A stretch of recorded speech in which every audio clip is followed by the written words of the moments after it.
ನಮಸ್ಕಾರ ಸ್ನೇಹಿತರೆ, welcome back to tech facts Kannada ಚಾನಲ್ಗೆ. ನಾನು ನಿಮ್ಮ ಮಂಜುನಾಥ್ ಶೆಟ್ಟಿ. ಸ್ನೇಹಿತರೆ, ಗೃಹಲಕ್ಷ್ಮಿ ಯೋಜನೆಯ 15ನೇ ಕಂತಿನಲ್ಲಿ ಈಗಾಗಲೇ ಕೆಲವೊಂದಿಷ್ಟು ಜನರಿಗೆ ಹಣ ಇನ್ನೂ ಕೂಡ ಬಂದಿಲ್ಲ. ಸೊ ಯಾವಾಗ ಬಿಡುಗಡೆ ಆಗುತ್ತೆ ಅಂತ ಸಾಕಷ್ಟು ಜನರು ಈಗಾಗಲೇ ಕಾಮೆಂಟ್ ಸೆಕ್ಷನಲ್ಲಿ ಕಾಮೆಂಟ್ ಮಾಡಿದ್ರಿ. ಸೊ ಅದ್ರ ಬಗ್ಗೆ ಒಂದಿಷ್ಟು ಅಪ್ಡೇಟ್ಸ್ನ ಈ ವಿಡಿಯೋದಲ್ಲಿ ತಿಳಿಸ್ಕೊಡ್ತೀನಿ. ಅದರ ಜೊತೆಗೇನೆ ಸ್ನೇಹಿತರೆ, ಗೃಹಲಕ್ಷ್ಮಿ ಯೋಜನೆಯ 16ನೇ ಕಂತಿನ ಹಣ ಯಾವಾಗ ಬಿಡುಗಡೆ ಆಗುತ್ತೆ ಅನ್ನೋದ್ರ ಬಗ್ಗೆ ಕೂಡ ಕ್ಲಾರಿಟಿ ಕೊಡುವಂತ ಪ್ರಯತ್ನ ಮಾಡ್ತೀನಿ. ಜೊತೆಗೆ ಗೃಹಲಕ್ಷ್ಮಿ ಯೋಜನೆಯಲ್ಲಿ ಇನ್ನೊಂದು ಗುಡ್ ನ್ಯೂಸ್ ಕೂಡ ಇದೆ. ಆ ಒಂದು ಗುಡ್ ನ್ಯೂಸ್ ಕೂಡ ನಿಮಗೆ ತಿಳಿಸಿಕೊಡ್ತೀನಿ. ಅದರ ಜೊತೆಗೇನೆ ಸ್ನೇಹಿತರೆ, ರೇಷನ್ ಕಾರ್ಡಿನಲ್ಲೂ ಕೂಡ ಒಂದು ಗುಡ್ ನ್ಯೂಸ್ ಇದೆ. ಆ ಗುಡ್ ನ್ಯೂಸ್ ನ ಕೂಡ ಈ ವಿಡಿಯೋದಲ್ಲಿ ನಿಮಗೆ ತಿಳಿಸಿಕೊಡ್ತೀನಿ. ವಿಡಿಯೋನ ಎಲ್ಲೂ ಕೂಡ ಸ್ಕಿಪ್ ಮಾಡದೆ ಕೊನೆ ತನಕ ನೋಡೋದಕ್ಕೆ ಟ್ರೈ ಮಾಡಿ. ನೀವಿನ್ನೂ ಯಾರ್ಯಾರು ಹೊಸಬರು ನನ್ನ ಚಾನಲ್ನ ಸಬ್ಸ್ಕ್ರೈಬ್ ಮಾಡದೆ ಈ ವಿಡಿಯೋ ನೋಡ್ತಾ ಇರೋ, ಪ್ಲೀಸ್ ಸಬ್ಸ್ಕ್ರೈಬ್ ಮಾಡಿ, ಪಕ್ಕದಲ್ಲಿರುವಂತಹ ಬೆಲ್ ಐಕಾನ್ ನ ಪ್ರೆಸ್ ಮಾಡಿ. ಸ್ನೇಹಿತರೆ, ನೀವು ಸಬ್ಸ್ಕ್ರೈಬ್ ಮಾಡಿ ನನಗೆ ಸಪೋರ್ಟ್ ಮಾಡೋದ್ರಿಂದ ಇದೇ ರೀತಿಯಾದಂಥ ಒಳ್ಳೊಳ್ಳೆ ಕಂಟೆಂಟ್ ಇರುವಂತಹ ವಿಡಿಯೋಗಳನ್ನು ನಿಮ್ಮ ಮುಂದೆ ತರಲಿಕ್ಕೆ ನನಗೆ ಪ್ರೋತ್ಸಾಹ ಸಿಗುತ್ತೆ ಅಂತ ಹೇಳ್ತಾ, ಇದುವರೆಗೂ ಯಾರ್ಯಾರು ನನ್ನ ಚಾನಲ್ನ ಸಬ್ಸ್ಕ್ರೈಬ್ ಮಾಡಿ ನನಗೆ ಸಪೋರ್ಟ್ ಮಾಡ್ತಾ ಬಂದಿದ್ದೀರೋ ಅವರೆಲ್ಲರಿಗೂ ಕೂಡ ತುಂಬಾನೇ ಥ್ಯಾಂಕ್ಸ್.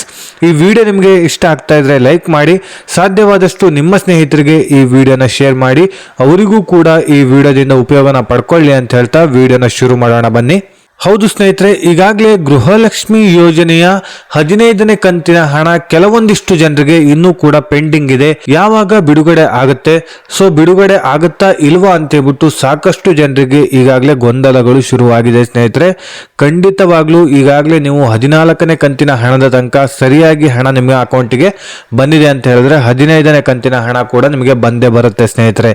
ಸೊ ವೆಯ್ಟ್ ಮಾಡಿ. ಈ ಒಂದು ಶನಿವಾರದ ಒಳಗಾಗಿ ಎಲ್ರಿಗೂ ಕೂಡ ಗೃಹಲಕ್ಷ್ಮಿ ಯೋಜನೆಯ 15ನೇ ಕಂತಿನ ಹಣ ಜಮಾ ಮಾಡ್ತೀವಿ ಅಂತ ಹೇಳ್ಬಿಟ್ಟು ಹೇಳಿದರೆ, ಸೊ ಪೆಂಡಿಂಗ್ ಇರುವಂತವರು ಇನ್ನೇನು ಒಂದು 10% ಅಷ್ಟು ಮಹಿಳೆಯರು ಮಾತ್ರ, ಆಲ್ಮೋಸ್ಟ್ ಆಲ್ 90% ಅಷ್ಟು ಮಹಿಳೆಯರಿಗೆ ಈಗಾಗಲೇ ಹಣ ಜಮಾ ಆಗಿದೆ ಸ್ನೇಹಿತರೆ. ಇನ್ನುಳಿದಂತ 10% ಅಷ್ಟು ಮಹಿಳೆಯರಿಗೆ ಮಾತ್ರ ಇನ್ನೊಂದು 2-3 ದಿನದ ಒಳಗಾಗಿ ಗೃಹಲಕ್ಷ್ಮಿ ಯೋಜನೆಯ 15ನೇ ಕಂತಿನ ಹಣ ಎಲ್ರಿಗೂ ಕೂಡ ಜಮಾ ಆಗತ್ತೆ ಅಂತ ಹೇಳ್ಬಿಟ್ಟು ಹೇಳ್ತಾ ಇದ್ದಾರೆ. ಸೊ ವೆಯ್ಟ್ ಮಾಡಿ. ಹಾಗೇನೆ ಕೆಲವೊಂದಿಷ್ಟು ಜನರಿಗೆ ಮೆಸೇಜ್ ಕೂಡ ಬಂದಿರೋದಿಲ್ಲ, ಅಕೌಂಟಿಗೆ ಆಲ್ರೆಡಿ ಹಣ ಜಮಾ ಆಗಿರುತ್ತೆ. ಬ್ಯಾಂಕಿಗೆ ಹೋಗಿ ಅಲ್ಲೂ ಕೂಡ ವಿಚಾರಿಸಿ ಸ್ನೇಹಿತರೆ, ನಿಮ್ಮ ಖಾತೆಗೆ ಹಣ ಈಗಾಗಲೇ ಜಮಾ ಆಗಿರುತ್ತೆ. ಸೊ ಯಾವುದೇ ರೀತಿಯಾದಂಥ ಮೆಸೇಜು ನಿಮಗೆ ಬಂದಿರೋದಿಲ್ಲ. ಮೆಸೇಜು ಬಂದಿಲ್ಲ ಅಂತ ಹೇಳಿದ್ರೆ ನಿಮ್ಮ ಅಕೌಂಟಿಗೆ ಹಣ ಬಂದಿಲ್ಲ ಅಂತ ನೀವು ಅನ್ಕೊಳ್ಳೋದಕ್ಕಂತ ಹೋಗಬೇಡಿ ಸ್ನೇಹಿತರೆ. ನೀವು ನಿಮ್ಮ ಹತ್ತಿರದ ಬ್ಯಾಂಕ್ಗಳಿಗೆ ಹೋಗಿ ವಿಚಾರಿಸಿ, ಅಲ್ಲಿ ಆಲ್ರೆಡಿ ಹಣ ಬಂದಿರುತ್ತೆ. ಹಾಗೆಯೇ ಅಲ್ಲೂ ಕೂಡ ಹಣ ಬಂದಿಲ್ಲ ಅಂತ ಹೇಳಿದ್ರೆ ಇನ್ನೊಂದು 2-3 ದಿನದ ಒಳಗಾಗಿ ಎಲ್ರಿಗೂ ಕೂಡ ಹಣ ಜಮಾ ಮಾಡ್ತಾರೆ. ಆಲ್ರೆಡಿ ಹಣ ಜಮಾ ಪ್ರೊಸೆಸಿಂಗ್ ಕೂಡ ನಡೀತಾ ಇದೆ. ಇವತ್ತು ಕೂಡ ನಡೀತಾ ಇದೆ, ನಾಳೆನೂ ಕೂಡ ನಡೆಯುತ್ತೆ, ನಾಡಿದ್ದು ಕೂಡ ನಡೆಯುತ್ತೆ ಸ್ನೇಹಿತರೆ. ಆ ಒಂದು ನಡೆಯುವಂಥ ಸಂದರ್ಭದಲ್ಲಿ ನಿಮಗೂ ಕೂಡ ಹಣ ಜಮಾ ಆಗುತ್ತೆ. ಪೆಂಡಿಂಗ್ ಇರುವಂಥವರು ಯಾರ್ಯಾರು ಇನ್ನೂ ಕೂಡ ಉಳ್ಕೊಂಡಿದ್ದೀರೋ ಅವರೆಲ್ಲರಿಗೂ ಕೂಡ ಹಣ ಜಮಾ ಆಗುತ್ತೆ ಸ್ನೇಹಿತರೆ. ಅದರ ಜೊತೆಗೇನೆ ಸ್ನೇಹಿತರೆ, 16ನೇ ಕಂತಿನ ಹಣ ಯಾವಾಗ ಜಮಾ ಆಗತ್ತೆ ಅಂತ ಹೇಳ್ಬಿಟ್ಟು ಸಾಕಷ್ಟು ಮಹಿಳೆಯರು ಕುತೂಹಲದಿಂದ ಕಾಯ್ತಾ ಇರ್ತೀರ ಸ್ನೇಹಿತರೆ. ಸೊ 16ನೇ ಕಂತಿನ ಹಣ ಯಾವಾಗ ಜಮಾ ಆಗತ್ತೆ ಅಂತ ಹೇಳಿದ್ರೆ, ಈ ತಿಂಗಳ 25ನೇ ತಾರೀಕಿನ ಮೇಲೆ ಈ ಒಂದು ಗೃಹಲಕ್ಷ್ಮಿ ಯೋಜನೆಯ 16ನೇ ಕಂತಿನ ಹಣ ಜಮಾ ಆಗುವ ಚಾನ್ಸಸ್ ಜಾಸ್ತಿ ಇದೆ ಸ್ನೇಹಿತರೆ. ಸೊ ಡಿಸೆಂಬರ್ 25ನೇ ತಾರೀಕಿನ ಮೇಲೆ ಗೃಹಲಕ್ಷ್ಮಿ ಯೋಜನೆಯ 16ನೇ ಕಂತಿನ ಹಣ ಜಮಾ ಆಗುವ ಚಾನ್ಸಸ್ ಇದೆ. ಸೊ ಹಣ ಜಮಾ ಆದ ತಕ್ಷಣನೇ ನಾನು ವಿಡಿಯೋ ಮಾಡಿ ನಿಮಗೆ ತಿಳಿಸುವಂತ ಪ್ರಯತ್ನ ಮಾಡ್ತೀನಿ. ಹಾಗೇನೆ ಸ್ನೇಹಿತರೆ, ಇನ್ನೊಂದು ಗುಡ್ ನ್ಯೂಸ್ ಇದೆ ಗೃಹಲಕ್ಷ್ಮಿ ಯೋಜನೆಯಲ್ಲಿ ಅಂತ ಹೇಳದ್ನಲ್ಲ, ಅದೇನಂತ ಹೇಳಿದ್ರೆ ಸ್ನೇಹಿತರೆ, ಈಗಾಗಲೇ ತೃತೀಯ ಲಿಂಗಿಗಳು ಅಂದ್ರೆ ಮಂಗಳ ಮುಖಿಯರು ಏನಿದಾರೋ ಅವರಿಗೂ ಕೂಡ ಈ ಒಂದು ಗೃಹಲಕ್ಷ್ಮಿ ಯೋಜನೆಗೆ ಅರ್ಜಿನ ಸಲ್ಲಿಸಿ ಅಂತ ಹೇಳ್ಬಿಟ್ಟು ಸರ್ಕಾರ ಈಗಾಗಲೇ ಹೇಳಿತ್ತು. ಕಳೆದ ಆಗಸ್ಟ್ ತಿಂಗಳಲ್ಲೇ ಈ ಒಂದು ಗೃಹಲಕ್ಷ್ಮಿ ಯೋಜನೆಗೆ ಮಂಗಳ ಮುಖಿಯರು ಅರ್ಜಿ ಹಾಕೋದಕ್ಕೆ ಅವಕಾಶ ಕೊಟ್ಟಿದ್ರು ಸ್ನೇಹಿತರೆ. ಸಾಕಷ್ಟು ಮಂಗಳ ಮುಖಿಯರು ಈ ಒಂದು ಗೃಹಲಕ್ಷ್ಮಿ ಯೋಜನೆಗೆ ಅರ್ಜಿನ ಸಲ್ಲಿಸಿದ್ರು. ಇನ್ನೂ ಕೆಲವೊಂದಿಷ್ಟು ಜನರು ಈ ಒಂದು ಗೃಹಲಕ್ಷ್ಮಿ ಯೋಜನೆಗೆ ಅರ್ಜಿನ ಸಲ್ಲಿಸೇ ಇರಲಿಲ್ಲ. ಆದ್ರೆ ಆ ಟೈಮಲ್ಲಿ ಯಾರ್ಯಾರು ಅರ್ಜಿನ ಸಲ್ಲಿಸಿದ್ರು ಆಗಸ್ಟ್ ತಿಂಗಳಲ್ಲಿ, ಅಂತವರಿಗೆ ಈ ಒಂದು ತಿಂಗಳ ಎಂಡಿನ ಒಳಗಾಗಿ ಗೃಹಲಕ್ಷ್ಮಿ ಯೋಜನೆಯ ಹಣ ಜಮಾ ಆಗೋದಕ್ಕೆ ಶುರು ಆಗ್ತಾ ಇದೆ. ನಿನ್ನೆಯಿಂದ ಹಣ ಜಮಾ ಆಗೋದಕ್ಕೆ ಶುರು ಆಗ್ತಾ ಇದೆ. ಈ ತಿಂಗಳ ಕೊನೆ ಒಳಗಾಗಿ ಎಲ್ರಿಗೂ ಕೂಡ ಹಣನ ಜಮಾ ಮಾಡ್ತಾರೆ ಸ್ನೇಹಿತರೆ. ಈ ಒಂದು ಮಂಗಳ ಮುಖಿಯರು ಯಾರ್ಯಾರು ಇದ್ದೀರೋ ಅವರೆಲ್ಲರಿಗೂ ಕೂಡ ಹಣ ಜಮಾ ಆಗುತ್ತೆ. ಸೊ ಇನ್ನೂ ಕೂಡ ವೆಯ್ಟ್ ಮಾಡಿಕೊಂಡು ಯಾರ್ಯಾರು ವೆಯ್ಟ್ ಮಾಡ್ತಾ ಇದ್ದಾರೋ ಅಂಥವರು ಈಗಲೇ ಹೋಗಿ ನೀವು ಅರ್ಜಿನ ಸಲ್ಲಿಸ್ಕೊಳ್ಳಿ. ಇಲ್ಲ ಅಂತ ಹೇಳಿದ್ರೆ ನಿಮಗೆ ನೆಕ್ಸ್ಟ್ ಮುಂದಿನ ತಿಂಗಳಿಂದ ಬರುವಂತ ಹಣ ಕೂಡ ಬರೋದಿಲ್ಲ. ಸೊ ಅರ್ಜಿ ಸಲ್ಲಿಸಿ, ಹಣ ಬರುತ್ತೋ ಬಿಡುತ್ತೋ ಅಂತ ಹೇಳ್ಬಿಟ್ಟು ಡೌಟ್ ಅಲ್ಲಿ ಇರಬೇಡಿ, ಹಣ ಬಂದೇ ಬರುತ್ತೆ. ಸೊ ಅರ್ಜಿನ ಸಲ್ಲಿಸಿ ಆದ್ಮೇಲೆ ಸ್ನೇಹಿತರೆ ನಿಮ್ಗೆ ಹಣ ಬರುವಂತದ್ದು. ಸೊ ಹಣ ಬರಲ್ವೇನೋ ಅಂತ ಹೇಳ್ಬಿಟ್ಟು ಸುಮ್ಮನೆ ಟೈಮ್ ವೇಸ್ಟ್ ಮಾಡೋದಕ್ಕಂತ ಹೋಗ್ಬೇಡಿ. ಯಾವ್ದಾವ್ದಕ್ಕೂ ಟೈಮ್ ವೇಸ್ಟ್ ಮಾಡ್ತೀರಾ, ಇದಕ್ಕಂತ ಹೇಳ್ಬಿಟ್ಟು ಒಂದು 10 ನಿಮಿಷ ಟೈಮ್ ಕೊಡಿ ಸ್ನೇಹಿತರೆ. ಸೊ ಅದರಿಂದ ನಿಮಗೂ ಕೂಡ ಹಣ ಜಮಾ ಆಗೋದಕ್ಕೆ ಶುರು ಆಗತ್ತೆ. ಸೊ 2,000 ರೂಪಾಯಿ ಎಲ್ಲೋ ನಿಮ್ ಕಷ್ಟಕ್ಕೆ ಹಾಗೆ ಆಗುತ್ತೆ. ಸೊ ಹೊರಗಡೆ ಹೋದ್ರೆ ಕೆಲಸಗಳನ್ನ ಸರಿಯಾಗಿ ಕೊಡೋದಿಲ್ಲ. ಸೊ ನೀವು ಕೂಡ ಭಿಕ್ಷೆ ಬೇಡಿನೇ ಜೀವನ ಸಾಗಿಸ್ಬೇಕಾಗಿರುತ್ತೆ. ಸಾಕಷ್ಟು ಕಷ್ಟಗಳು ಕೂಡ ನಿಮಗೆ ಇರುತ್ತೆ. ಸೊ 2,000 ರೂಪಾಯಿ ಎಲ್ಲೋ ಒಂದ್ ಕಡೆ ಹೆಲ್ಪ್ ಆಗೇ ಆಗುತ್ತೆ. ಪ್ರತಿ ತಿಂಗಳು 2,000 ರೂಪಾಯಿ ಅಂತ ಹೇಳಿದ್ರೆ ತುಂಬಾ ಹೆಲ್ಪ್ ಆಗತ್ತೆ ಸ್ನೇಹಿತರೆ. ಹಾಗಾಗಿ ಮಂಗಳಮುಖಿಯರು ಯಾರ್ಯಾರು ಇದೀರೋ ದಯವಿಟ್ಟು ನೀವು ಗೃಹಲಕ್ಷ್ಮಿ ಯೋಜನೆಗೆ ಅರ್ಜಿನ ಸಲ್ಲಿಸಿ ಹಣನ ಪಡ್ಕೊಳ್ಳಿ ಸ್ನೇಹಿತರೆ. ಹಾಗೇನೆ ಸ್ನೇಹಿತರೆ, ಈಗಾಗಲೇ ಈ ಒಂದು ಗೃಹಲಕ್ಷ್ಮಿ ಯೋಜನೆಯಿಂದ ಸಾಕಷ್ಟು ಜನರಿಗೆ ಅನುಕೂಲಗಳಾಗ್ತಾ ಇದೆ ಅಂತ ಹೇಳ್ಬಿಟ್ಟು ಮಾಹಿತಿ ಬರ್ತಾ ಇದೆ. ನೀವು ಕೂಡ ಟಿವಿ ಮಾಧ್ಯಮಗಳಲ್ಲಿ ನೋಡಿರ್ಬೋದು, ಅತ್ತೆ ಸೊಸೆ ಇಬ್ಬರ ಹಣ ಸೇರಿಸಿ ನಾವು ಬೋರ್ವೆಲ್ನ ಕೊರೆಸಿದೀವಿ ಅಂತ ಹೇಳ್ಬಿಟ್ಟು ಹೇಳಿದ್ದಾರೆ. ಇನ್ನು ಕೆಲವೊಂದಿಷ್ಟು ಜನರು ನಾವು ತಾಳೆ ಸರನ್ನ ಮಾಡ್ಕೊಂಡಿದೀವಿ ಅಂತ ಹೇಳ್ಬಿಟ್ಟು ಹೇಳ್ತಾ ಇದ್ದಾರೆ. ಈ ಒಂದು ಗೃಹಲಕ್ಷ್ಮಿ ಯೋಜನೆಯಲ್ಲಿ ಅಂದ್ರೆ ಅದೇ ಹಣ ಅಂತಲ್ಲ, ಅದಕ್ಕೊಂದಿಷ್ಟು ಹಣನ ಸೇರಿಸಿ ತಾಳಿ ಸರನ್ನ ಮಾಡ್ಕೊಂಡಿದ್ದಾರೆ.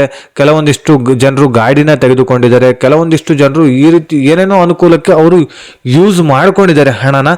ಆದ್ರೆ ನೀವು ಯಾವುದಕ್ಕೆ ಯೂಸ್ ಮಾಡ್ಕೊಂಡಿದ್ದೀರಾ ಅಂತ ಹೇಳ್ಬಿಟ್ಟು ದಯವಿಟ್ಟು ಕಮೆಂಟ್ ಸೆಕ್ಷನ್ ಅಲ್ಲಿ ಕಮೆಂಟ್ ಮಾಡಿ. ಈ ಒಂದು ಗೃಹಲಕ್ಷ್ಮಿ ಯೋಜನೆಯಿಂದ ನಿಮಗೆ ಅನುಕೂಲ ಆಗಿದೆಯಾ ಇಲ್ವಾ ಅಂತ ಹೇಳ್ಬಿಟ್ಟು ದಯವಿಟ್ಟು ಕಮೆಂಟ್ಸ್ ನ ಮಾಡೋದನ್ನ ಮಾತ್ರ ಮರಿಬೇಡಿ ಸ್ನೇಹಿತರೆ. ಹಾಗೇನೆ ಸ್ನೇಹಿತರೆ, ಈಗಾಗಲೇ BPL ರೇಷನ್ ಕಾರ್ಡಿನಲ್ಲಿ ಒಂದು ಗುಡ್ ನ್ಯೂಸ್ ಇದೆ ಅಂತ ಹೇಳ್ಬಿಟ್ಟು ಹೇಳಿದ್ನಲ್ಲ, ಆ ಒಂದು ಗುಡ್ ನ್ಯೂಸ್ ಏನು ಅಂತ ಹೇಳೋದಾದ್ರೆ ಸ್ನೇಹಿತರೆ, ಈ ಒಂದು ಡಿಸೆಂಬರ್ 6ನೇ ತಾರೀಕಿಂದ ರೇಷನ್ ಕಾರ್ಡ್ನ ತಿದ್ದುಪಡಿಗೆ ಅವಕಾಶ ಕೊಟ್ಟಿದ್ದಾರೆ.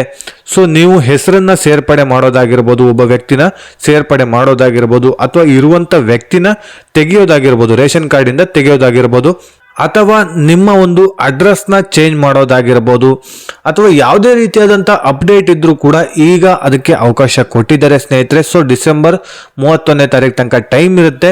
ಪ್ರತಿಯೊಂದು ಜಿಲ್ಲೆಯವರು ಕೂಡ ಈ ಒಂದು ತಿದ್ದುಪಡಿನ ಮಾಡಿಸ್ಕೊಳ್ಬೋದು. ಈ ಒಂದು ಜಿಲ್ಲೆಗೆ ಅಂತ ಹೇಳ್ಬಿಟ್ಟು ಎಲ್ಲೂ ಕೂಡ ಇಲ್ಲ. ಕೆಲವೊಂದ್ಸಲ ಆ ರೀತಿ ಆಪ್ಷನ್ ಕೂಡ ಬರುತ್ತೆ. ಹತ್ತತ್ರ ಒಂದು 15 ಜಿಲ್ಲೆಗಳಿಗೆ ಮಾತ್ರ ಅವಕಾಶ ಇರುತ್ತೆ ತಿದ್ದುಪಡಿಗೆ, ಇನ್ನೊಂದು 15 ಜಿಲ್ಲೆಗಳಿಗೆ ಅವಕಾಶನೇ ಇರೋದಿಲ್ಲ. ಸೊ ಈ ರೀತಿ ಸಮಸ್ಯೆಗಳು ಆಗ್ತಾ ಇತ್ತು. ಈಗ ಏನ್ ಮಾಡಿದ್ದಾರೆ ಅಂತ ಹೇಳಿದ್ರೆ ಕಂಪ್ಲೀಟ್ ಆಗಿ 31 ಜಿಲ್ಲೆಗಳಲ್ಲಿರುವಂತಹ ಫಲಾನುಭವಿಗಳು ಕೂಡ ತಿದ್ದುಪಡಿನ ಮಾಡಿಸ್ಕೊಳ್ಬಹುದು ರೇಷನ್ ಕಾರ್ಡ್ನ. ಹಾಗಾಗಿ ನಿಮ್ಮ ರೇಷನ್ ಕಾರ್ಡ್ನ ಏನೇ ತಿದ್ದುಪಡಿ ಮಾಡಿಸ್ಕೊಳ್ಳೋದಿದ್ರು ಕೂಡ ಈಗ ಅದಕ್ಕೆ ಅವಕಾಶ ಇದೆ ಸ್ನೇಹಿತರೆ. ಈಗಲೇ ಹೋಗಿ ಅದನ್ನ ತಿದ್ದುಪಡಿ ಮಾಡ್ಕೊಳ್ಳಿ. ನಿಮ್ಮ ಹೆಸರನ್ನ ಅಥವಾ ಇನ್ಶಿಯಲ್ ಅನ್ನ ಏನಾದ್ರೂ ಚೇಂಜ್ ಮಾಡೋದಾಗಿರ್ಬೋದು, ಮನೆಯಲ್ಲಿ ಯಾರಾದ್ರೂ ಯಜಮಾನಿ ಡೆತ್ ಆಗಿದ್ರೆ ಅವರನ್ನ ತೆಗೆದು ಹಾಕೋದಾಗಿರ್ಬೋದು ರೇಷನ್ ಕಾರ್ಡಿಂದ. ಸೊ ಈ ರೀತಿಯಾಗಿ ಯಾವುದೇ ರೀತಿಯಾದಂಥ ಚೇಂಜಸ್ ಇದ್ರೂ ಕೂಡ ನೀವು ಮಾಡ್ಕೊಳ್ಬಹುದು. ಸೊ ಈಗಲೇ ಹೋಗಿ ನಿಮ್ಮ ಹತ್ತಿರದ ಗ್ರಾಮ 1 ಕೇಂದ್ರಗಳಲ್ಲೇ ಇದನ್ನ ತಿದ್ದುಪಡಿ ಮಾಡ್ಕೊಡ್ತಾರೆ ಸ್ನೇಹಿತರೆ. ಹಾಗೇನೆ ಸ್ನೇಹಿತರೆ, ಬೆಳಗ್ಗೆ 10:30 ಸಂಜೆ 5 ಗಂಟೆ ತನಕ ತಿದ್ದುಪಡಿಗೆ ಅವಕಾಶ ಇರುತ್ತೆ. ಈ ಒಂದು ಟೈಮಲ್ಲಿ ಹೋಗಿ ನೀವು ತಿದ್ದುಪಡಿನ ಮಾಡಿಸ್ಕೊಂಡು ಬರ್ಬೋದಾಗಿದೆ ಸ್ನೇಹಿತರೆ.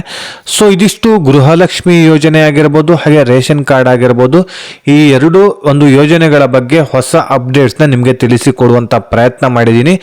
ನೀವು ಈ ಚಾನಲ್ನಿಂದ ಏನಾದರೂ ನಿಮಗೆ ಈ ವಿಡಿಯೋದಿಂದ ಉಪಯೋಗ ಆಗ್ತಾ ಇದ್ರೆ ದಯವಿಟ್ಟು ಚಾನಲ್ನ ಸಬ್ಸ್ಕ್ರೈಬ್ ಮಾಡಿ, ಜೊತೆಗೆ ಈ ವಿಡಿಯೋಗೊಂದು ಲೈಕ್ ಮಾಡಿ, ಅದರ ಜೊತೆಗೆ ನಿಮ್ಮ ಸ್ನೇಹಿತರಿಗೆ ಈ ವಿಡಿಯೋನ ಶೇರ್ ಮಾಡಿ. ನಿಮಗೆ ಉಪಯೋಗ ಆಗಿಲ್ಲ ಅಂತ ಹೇಳಿದ್ರು ಕೂಡ ಅವರಿಗಂತೂ ಖಂಡಿತವಾಗ್ಲೂ ಇದರಿಂದ ಉಪಯೋಗ ಪಡ್ಕೊಳ್ಳಿ ಅಂತ ಹೇಳ್ತಾ, ಇದೇ ರೀತಿ ಇನ್ಫಾರ್ಮೇಟಿವ್ ವಿಡಿಯೋ ಒಂದಿಗೆ ನಾನು ಮುಂದಿನ ವಿಡಿಯೋದಲ್ಲಿ ಸಿಗ್ತೀನಿ. ಅಲ್ಲಿಯವರೆಗೂ ಧನ್ಯವಾದಗಳು.